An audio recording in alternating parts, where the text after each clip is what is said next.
8 positivi in più in Calabria, 4 provengono dal focolaio di Cogliano Rossano. Intanto all'Annunziata di Cosenza sale a 3 il numero dei pazienti ricoverati in terapia intensiva. Operazione dei Carabinieri di Reggio nella Locride contro un gruppo criminale appartenente alle comunità rom, 20 arresti. Intercettazioni nel carcere di Cosenza svelano il traffico di droga nel centro storico, 5 arresti. Nuovo arresto per Don Felice La Rosa, ex parroco di Zungri, accusato di aver abusato di un minorenne pagando una somma di denaro. Il comando della compagnia di rende è affidato al capitano Chiara Sodano, 30 anni, di origine pugliese. Resto noto il calendario della Serie B per i Lupi, esordio in casa, la Regina a Salerno. Buonasera dalla redazione TG10, apriamo il nostro telegiornale con la pagina dedicata al Covid-19 con il bollettino regionale, quest'oggi entro le 15 un più 8 registrato dalla regione. Sentiamo. In Calabria ad oggi sono stati effettuati 168.505 tamponi. Le persone risultate positive al coronavirus sono 1.675, più 8 rispetto a ieri. Quelle negative sono 166.830. Territorialmente i casi positivi sono così distribuiti. A Catanzaro 13 in reparto, 25 in isolamento domiciliare, 186 guariti, 33 deceduti. A Cosenza 10 in reparto, 30 in terapia intensiva, 80 in isolamento domiciliare, 460 guariti, 34 deceduti. A Reggio Calabria 4 in reparto, 86 in isolamento domiciliare, 297 guariti, 19 deceduti. A Crotone 1 in reparto, 20 in isolamento domiciliare, 116 guariti, 6 deceduti. A Vibo Valentia 7 in isolamento domiciliare, 84 guariti e 5 deceduti. Da altra regione o stato estero 186, nel totale è compresa anche la persona deceduta al reparto di rianimazione di Cosenza che era residente fuori regione. I ricoverati del setting fuori regione, 8, e dei migranti, 1, sono stati inseriti nei conteggi dei rispettivi reparti di degenza. Complessivamente i ricoveri presso l'ospedale di Catanzaro sono 13, di cui 5 riferiti a persone non residenti. I ricoverati presso l'azienda ospedaliera di Cosenza sono 12, di questi 3 sono non residenti, mentre la paziente dimessa a Cosenza è stata inserita nel setting fuori regione. A Cosenza inoltre si registrano 4 casi riconducibili al focolaio di Corigliano Rossano. A Reggio Calabria si registrano 3 nuovi casi, 2 da contact tracing e 1 per il quale è in corso un'indagine. Il totale dei casi di Catanzaro comprende soggetti provenienti da altre strutture che nel tempo sono stati dimessi. Dall'ultima rilevazione, le persone che si sono registrate sul portale della Regione Calabria per comunicare la loro presenza sul territorio regionale sono in totale 2.858. Nel conteggio non sono compresi i numeri del contagio pervenuti dopo la comunicazione dei dati alla Protezione Civile Nazionale. E intanto salgono i pazienti ricoverati in rianimazione a Cosenza, ai 2 già ricoverati se ne è aggiunto un altro, anche nel reparto di malattie infettive ci sono diversi ricoverati, il virus non arretra e arriveranno 6 nuovi medici per rafforzare le USCA. Sentiamo. Erano Covid-free solo 2 mesi fa, oggi la situazione è cambiata. All'Annunziata di Cosenza, dove sono tornati con numeri significativi i ricoveri nelle divisioni di malattie infettive e rianimazione.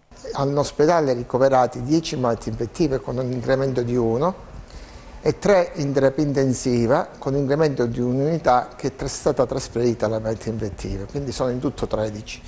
Sul territorio invece ci sono ulteriori 4 positivi di cui 3 vengono dalla zona dello Ionio e 1 da Cosenza. Stiamo facendo un numero considerevole di tamponi perché c'è stato un incremento della processazione a livello del laboratorio che in questo momento è unico, ma tra breve aprirà anche quello di Rossano, quello unico è quello di Cosenza. Nello stesso tempo abbiamo notato un incremento che è in trend con quello che succede a livello nazionale. La task force dell'azienda sanitaria provinciale monitora quotidianamente il territorio. La buona notizia di oggi è l'incremento della forza lavoro. Sono state autorizzate 6 unità infermieristiche dal commissario straordinario, la dottoressa Bettelini. Questo è importante perché andranno a rafforzare l'organico già sul territorio, ma soprattutto ci prepariamo alla stagione invernale e verranno utilizzate a 360 gradi sia per, come stanno facendo adesso, circoscrivere i focolai che purtroppo stanno aumentando tantissimo, sia per le attività di screening per i rientri, sia per tutte le altre attività collaterali che sono davvero tantissime. A poche settimane dall'inizio della scuola già in atto i protocolli di sicurezza. Ci sono gli ambulatori sparsi per tutta la provincia all'interno del Dipartimento che faranno i test serologici ai docenti. Per ciò che invece attiene l'applicazione dell'ordinanza numero 63 della Regione Calabria in linea con quella nazionale, noi siamo già pronti come organizzazione nell'affrontare eventuali casi positivi all'interno delle scuole con l'obiettivo di circoscrivere il più possibile il focolaio. Adesso la cronaca, mentre c'è una novità che riguarda ancora il Covid-19 e arriva da Lamezia, c'è un positivo in più, lo dice il sindaco che dice sono 18 adesso i contagiati, mi è stato comunicato nella giornata di oggi un altro caso positivo al coronavirus, le cui condizioni sono buone, trovasi in isolamento domiciliare, lo scrive appunto Paolo Mascaro, e ad oggi dunque si hanno 18 casi di cui 2 ricoveri e 16 in isolamento domiciliare. Adesso dicevamo la cronaca, operazione Iceberg dei carabinieri di Reggio Calabria nella Locride contro un gruppo criminale appartenente alla comunità Rom, sono 20 gli arresti, sentiamo. Se non fosse drammatica realtà si potrebbe pensare ad un film di denuncia di Ettore Scola e invece la verità giudiziaria e sociale emerge da un'inchiesta denominata Iceberg condotta dal comando gruppo Carabinieri di Locri sui territori di Ardore e Bovalino. Diversi arresti sono stati eseguiti, colpiti esponenti della comunità rom delle 2 cittadine ioniche. Su Ardore e su Bovalino questo gruppo praticamente dominava. Reati contro il patrimonio, contro la persona, contro la fede sono alcune delle accuse formalizzate dalla Procura di Locri, che ha avviato un'indagine insieme ai Carabinieri nel novembre 2019. Questa notte il blitz che dà visibilità a questa indagine molto particolare, molto delicata e ricca di elementi che danno davvero da riflettere. A capo c'era Cosimo Berlingeri, classe 84, coadiuvato dallo zio Francesco Berlingeri del 66. Entrambi sono nipote e fratello di Nicola Berlingeri, classe 65, trovato cadavere ad Ardore nel 2012, indicato come capo della cosca degli Zingari. L'indagine di oggi, che appunto ha portato a questi clamorosi arresti, conferma quanto si pensava da tempo, e cioè che su Ardore e Bovalino gli Zingari, o meglio persone che sono legate all'etnia rom, riuscivano a gestire situazioni illegali e per molto tempo sono riuscite anche a farla franca. Non pare ci siano legami ufficiali alle cosche che operano sul territorio, ma probabilmente contatti ci sono stati. Indagini in corso per ulteriori sviluppi. Le intercettazioni nel carcere di Cosenza svelano un traffico di droga nel centro storico della città dei Bruzzi, 5 gli arresti. Sono accusati di spaccio, estorsione aggravata e violenza privata le 5 persone arrestate oggi dalla polizia a Cosenza, pusher incastrati dai colloqui captati in carcere. Le indagini infatti nascono dagli sviluppi di un'altra attività investigativa che aveva portato all'esecuzione di 8 misure cautelari. Gli inquirenti hanno captato le conversazioni in carcere delle persone arrestate e proprio dai colloqui sarebbe emerso che le attività di spaccio proseguivano tramite loro sodali, e così gli inquirenti sono riusciti ad individuare un gruppo che gestiva lo spaccio di droga nella parte bassa del centro storico di Cosenza. Nel corso dell'attività investigativa sono stati sequestrati diverse dosi di sostanza stupefacente, appunti vari e un assegno bancario. Oggi è scattato il blitz degli agenti della squadra mobile del reparto prevenzione crimine Calabria settentrionale, che hanno eseguito un'ordinanza di custodia cautelare in carcere e 4 ai domiciliari emesse dal GIP su richiesta della Procura di Cosenza. E adesso andiamo ancora al Reggio Calabria, c'è una indagine con i primi esiti, ci sono una ventina di indagati per appalti. Concluse le indagini nei confronti dei presunti componenti di un comitato d'affari che a Reggio avrebbe fatto il bello e il cattivo tempo tra il 2013 e il 2016, 3 anni in cui la macchina amministrativa del comune di Reggio sarebbe stata gestita e pilotata con regolarità. Evidenziamo che l'attuale amministrazione, quella uscente guidata da Falco Matà, non è coinvolta. 20 sono le persone fisiche alle quali è stato notificato l'avviso di conclusione indagini e 3 le società ai cui legali rappresentanti imputati è stata ufficializzata la fine del lavoro investigativo da parte della Procura. L'inchiesta è la nota Region con la quale i magistrati hanno svelato l'esistenza di un sodalizio del quale avrebbero fatto parte politici e dirigenti pubblici. L'inchiesta focalizza la posizione, ad esempio, dell'avvocato ed ex parlamentare del Partito Socialdemocratico Paolo Romeo e di altri sodali che si sarebbero attivati per far ottenere ad imprese amiche appalti milionari. È il caso di due società, una spagnola, una reggina, che raggruppatesi temporaneamente ottennero la gara per la depurazione proprio a Reggio Calabria con un rimbasso dello 0,1% appena. Il comitato avrebbe utilizzato anche fondi neri e praticato il traffico illecito di influenze. Nell'indagine è coinvolto l'ex parlamentare Domenico Kappler, sarebbe socio occulto dell'imprenditore Alberto Scambia, anche lui indagato. Al sistema avrebbero partecipato dirigenti comunali, tra questi l'ex dirigente Marcello Camera. Un altro nome di politico coinvolto è quello dell'ex assessore regionale Luigi Incarnato. Tutti gli indagati hanno respinto le accuse dal primo minuto. Adesso avranno 20 giorni di tempo per presentare eventualmente memorie difensive. Ritrovamenti di armi nel Vibonese, due risultanze di diverse operazioni. Vediamo. Armi e munizioni sono state rinvenute nel Vibonese nel corso di due distinte operazioni portate a termine da Guardia di Finanza e Carabinieri. A Tropea le Fiamme Gialle hanno arrestato un 57enne ritenuto contiguo alla criminalità organizzata, trovato in possesso di armi e munizioni da guerra. Nel corso delle perquisizioni sono state rinvenute 2 pistole, 2 silenziatori, 176 munizioni di vario calibro, 2 coltelli a serramanico e contanti per un valore di 6.350 euro. Sulle armi sono in corso gli accertamenti balistici. A Vibo Valentia, invece, i carabinieri, con l'ausilio dello squadrone cacciatori, hanno dato avvio ad una vasta attività di controllo in un complesso abitativo popolare in una traversa di Via della Pace e nel corso delle attività di perquisizione in una cantina apparentemente abbandonata. Dopo aver rimosso gli ostacoli fissi è stato rinvenuto un fucile a pompa calibro 12 marca Winchester completo di munizionamento. I successivi accertamenti e le ulteriori perquisizioni hanno consentito di risalire alla persona che aveva la reale possibilità dell'arma. Si tratta di un 56enne padre di uno degli arrestati nell'ambito dell'operazione Rinascita Scott del 19 dicembre scorso e ritenuto elemento di spicco della cosca Pardea Ranisi.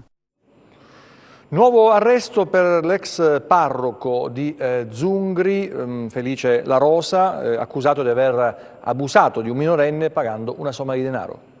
Nuovo arresto per l'ex parroco di Zungri, Felice La Rosa. Era stato coinvolto nel 2016 nell'operazione denominata Settimo Cerchio, che portò alla luce un giro di prostituzione minorile. L'ex sacerdote di Zungri fu condannato a 2 anni e 4 mesi di reclusione per aver avuto rapporti sessuali a pagamento con minorenni. Pochi mesi fa era stato scarcerato e oggi la squadra mobile di Vibo, in collaborazione con gli agenti del commissariato di Gioia Tauro, lo hanno nuovamente arrestato. Ancora una volta l'uomo è accusato di aver avuto rapporti sessuali con un minore. I fatti contestati alla Rosa risalgono allo scorso anno. Secondo quanto si è appreso, sarebbe stato sorpreso dagli agenti del commissariato di Gioia Tauro in auto tra Rosarno e San Ferdinando con un 16enne di nazionalità bulgara. Dietro pagamento di una somma di denaro avrebbe abusato del ragazzino. Adesso l'ex sacerdote è stato nuovamente arrestato e posto ai domiciliari. Andiamo a conoscere il capitano Maria Chiara Sodano, prima donna al comando di una compagnia dei carabinieri in Calabria e la compagnia dei carabinieri di Rende. Sentiamo. È la prima donna ad assumere in Calabria il comando di una compagnia dei carabinieri, il capitano Maria Chiara Soldano, che subentra al capitano Sebastiano Maieli, trasferito al nucleo investigativo di Lucca. Maria Chiara Soldano, 30 anni, di origini pugliesi, ha svolto servizio nel Lazio e in Sicilia, prima a Modica e poi a Ragusa. Sono particolarmente onorata di questo prestigioso incarico e appunto sono particolarmente orgogliosa di essere entrata a far parte di questa comunità che ho avuto già modo di conoscere in questi giorni, una comunità molto attiva, operosa, dinamica, e quindi rivolgo innanzitutto il mio saluto a tutta la cittadinanza e sicuramente so che questo incarico porta con sé dei doveri e delle responsabilità particolarmente sensibili ma vi posso dire che affronterò questa nuova esperienza con tanta serenità, equilibrio e tanta motivazione. Riponiamo una grande fiducia nel capitano Soldano, impegnata per la prima volta in questo incarico e in Calabria, quindi un territorio particolarmente sensibile sotto il profilo dell'ordine e della sicurezza pubblica, in una compagnia che è la compagnia di Rende, che evidentemente è chiamata a operare in territori dove evidentemente i fenomeni richiedono un approccio in termini di sensibilità, di vicinanza alla popolazione, ma anche di presenza sul territorio particolarmente importante. Siamo sicuri che riusciremo perfettamente a continuare nell'alveo dell'impegno, della vicinanza, della prossimità dimostrata al cittadino anche nei prossimi anni e quindi il più grande in bocca al lupo al capitano Soldano. Buon lavoro a capitano Soldano. Andiamo adesso nel Catanzarese per parlare di strutture ricettive, di come è andata questa estate in un lido balneare. Il mare di settembre continua ad incantare nella perla dello Ionio Catanzarese. A Soverato si tracciano i primi bilanci di un'estate a cui tutti gli operatori balneari hanno guardato con sospetto. In questo storico lido, aperto nel 1837, 5 generazioni a gestirlo tirano un sospiro di sollievo. Abbiamo lavorato, la paura c'è stata, poi i clienti nostri hanno cominciato a fare le prime prenotazioni. E allora un pochettino ci siamo rincuorati pure noi, lo stabilimento è cominciato a riempirsi, poi abbiamo avuto delle visite, dato che sabato e domenica venivano dai paesi vicini a prenotare gli ombrelloni. Noi adesso stiamo snellendo le file perché si prevede pioggia sabato, come dicono i meteorologi, e niente. Tutto ok. Anche i ristoranti hanno dovuto rispettare le regole, più spazio, meno tavoli, un'estate diversa. Abbiamo avuto qualche clientela, un po' di clientela diciamo diversa perché c'era qualche turista in più. Forse ha scelto questa meta sapendo che era più tranquilla per quanto riguarda coronavirus o contagi, quindi siamo andati benissimo, diciamo, non mi posso lamentare. La crisi si è trasformata in opportunità. Si è sviluppata una bellissima stagione, i mesi luglio e agosto sono stati davvero pieno di gente, il turismo c'è stato, non ci possiamo lamentare. La città, dice il sindaco, non si è fatta trovare impreparata. Soverato è stata forse la cittadina nella regione Calabria con più affluenze, con più visitatori e quindi questo ci fa piacere perché è frutto di una buona comunicazione fatta in questi anni e anche del lavoro fatto durante il periodo del Covid, nel periodo del lockdown, in cui abbiamo gestito con grande attenzione il nostro territorio.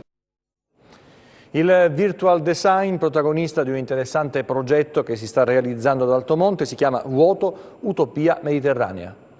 Fino al 14 settembre Altomonte sarà capitale di visual design grazie alla presenza di 16 professionisti del progetto Vuoto Utopia Mediterranea, ideato da Francesco Caporale, che dallo scorso 7 settembre stanno operando nel centro storico del borgo. Dei 16 ragazzi ho formato 3 team specifici, ovvero 10 ragazzi sono illustratori, poi ho formato un team grafico, che secondo me in questo progetto è molto importante perché sta lavorando sull'immagine del paese, un'ipotetica ovviamente immagine comunicativa, e poi c'è un team video che sta fotografando e documentando tutto, anche quello che si dice che sia la nostra più grande ricchezza, ovvero l'accoglienza, che siamo bravi ad accogliere. Francesco Caporale è un professionista dell'immagine emigrato al nord che ha sentito la necessità di creare proprio nel suo paese un progetto finalizzato a riempire la mancanza di contatti nei piccoli centri abitati e portare maggiore visibilità ad Altomonte. Noi oramai viviamo comunque in un contesto in cui lo spazio vuoto non è più contemplato, siamo lì a creare contenuti che infatti poi si stanno riunendo sempre nella città, no? E funzionano soltanto comunque in città funzionali come possono essere Milano o altre città. Invece per noi che ci viviamo da tanto tempo sappiamo benissimo che c'è bisogno di spazio per noi, perché poi abbiamo bisogno di spazio vuoto da riempire con contenuti. Altomonte è arte, quindi non potevamo che cogliere lo spirito di questi ragazzi per portare avanti una iniziativa culturale, ma che è anche un'iniziativa antropologica di stare insieme, di recupero e di nuove forze, di nuove spinte che vengono dai giovani. Quindi noi stiamo costruendo un altro valore aggiunto. Altomonte ora avrà un altro museo, che è un museo all'aperto. Per la prima volta in Calabria ad assumere adesso andiamo invece al Peperoncino Festival, scusate perché la madrina di Valeria Marini ha esaltato Diamante, un bel esempio aver fatto il festival detto senza il Covid. Valeria Marini, madrina piccante del Festival del Peperoncino numero 28, che sia di buon auspicio a tutti e torniamo a essere splendidi come siamo sempre stati. Vai Valeria! Vai! La Marini si innamora di Diamante e lei la madrina del Festival del Peperoncino 2020, la 28ª edizione della Kermesse, tanto attesa e conosciuta in tutto il mondo. L'unica cosa che ti mancava nella tua splendida carriera era questa, la regina piccante. Sì, mi mancava e adesso ce l'ho, ma mi ha sempre accompagnato, io sono veramente un amante del peperoncino. È un'edizione particolare quella di quest'anno, a scartamento ridotto per via del Covid, e l'apertura della manifestazione si è svolta infatti non come usualmente accaduto sul lungomare, ma nello splendido scenario del Teatro dei Ruderi di Cirella. Dal 9 al 13 dunque la città del peperoncino per antonomasia non rinuncia al festival e alle sue tradizioni piccanti. È un bellissimo esempio perché anche in un momento comunque come questo è stata fatta questa meravigliosa manifestazione e quindi io sono felice di essere la madrina e mi auguro di ritornare come madrina quando poi tutto sarà tornato alla normalità, spero molto presto come tutti quanti, quindi viva la Calabria, viva il peperoncino e viva l'Italia! E adesso il calcio con la pubblicazione dei calendari di Serie B, c'è l'esordio per il Cosenza in casa che affronterà la Virtus Entella, neopromossa Reggina invece che andrà in trasferta a Salerno. Vediamo. La Piazza dei Miracoli di Pisa è stato lo scenario scelto per i sorteggi del campionato di Serie B 2020-2021.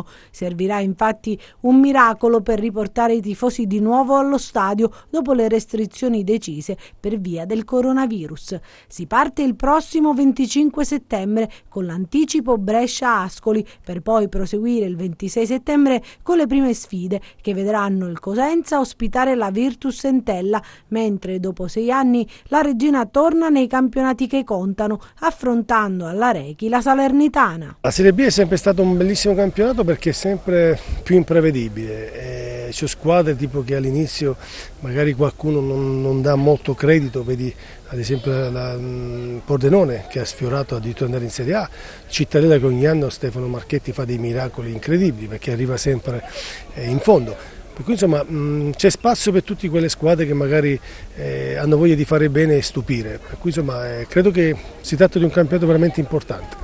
Il 3 di ottobre invece la squadra di Toscano affronterà il Granillo e il Pescara, mentre la squadra di Occhiuzzi viaggerà alla volta di Ferrara per sfidare la SPAL. Il 17 ottobre è la terza giornata, i silani ospiteranno il Cittadella mentre la Reggina giocherà in trasferta contro la Virtus Entella.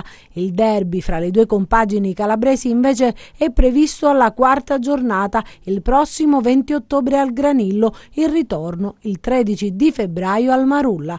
Il campionato si chiuderà poi venerdì 7 maggio 2021, si gioca anche a Pasquetta lunedì 5 aprile, confermato il format natalizio, in campo il 27, il 30 dicembre e il 3 di gennaio, poi la sosta e si tornerà di nuovo in campo il 16 di gennaio. 8 i turni infrasettimanali previsti. Il pubblico è l'anima negli stadi, insomma, e quindi per noi è un grande dolore non avere il pubblico in questo momento. Ovviamente abbiamo dovuto e dobbiamo ancora cercare di tutelare sia gli atleti sia gli spettatori. Speriamo che adesso le condizioni migliorino e ci consentano quantomeno di riavere, come sta succedendo in tanti altri paesi europei, delle quote di pubblico magari identificabili con per esempio gli abbonati, che comunque sono dei soggetti dati anche tracciabili e voglio dire, abbiamo anche dimostrato insieme alla federazione che con lo strumento dei protocolli e quindi con questo know-how che noi siamo riusciti comunque a costruire, siamo riusciti a terminare le competizioni in maniera sicura e responsabile. Quindi la speranza e anche l'appello che facciamo alle istituzioni è quello di consentire gradualmente al pubblico di ritornare negli stadi. Adesso la nostra rubrica sulla borsa, vediamo.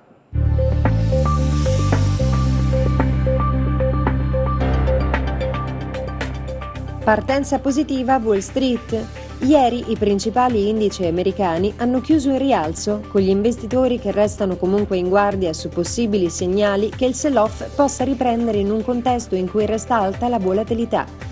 Sul fronte macro, le richieste settimanali di sussidi di disoccupazione si sono attestate a 884.000 unità, superiori rispetto alle 850.000 unità previste dal consensus, ma sostanzialmente in linea alla rilevazione precedente. Per quanto riguarda le notizie sul Covid, AstraZeneca potrebbe riprendere la prossima settimana i test per il vaccino, dopo aver annunciato ieri la sospensione delle sperimentazioni a livello mondiale a causa di una malattia inspiegabile contratta da un partecipante durante uno studio clinico.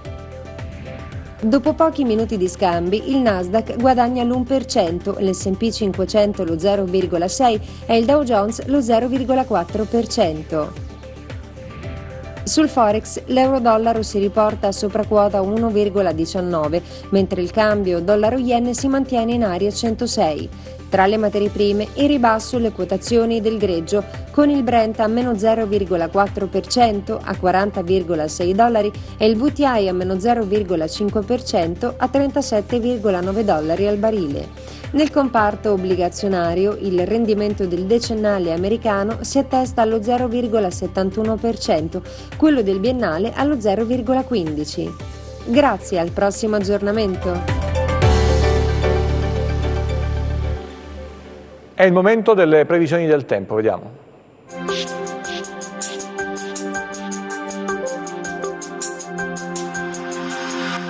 Prosegue una fase di tempo prettamente estivo con clima caldo ed assenza di precipitazioni degne di nota, salvo locali ed isolati piovaschi sui monti. Domani soleggiato su tutta la regione.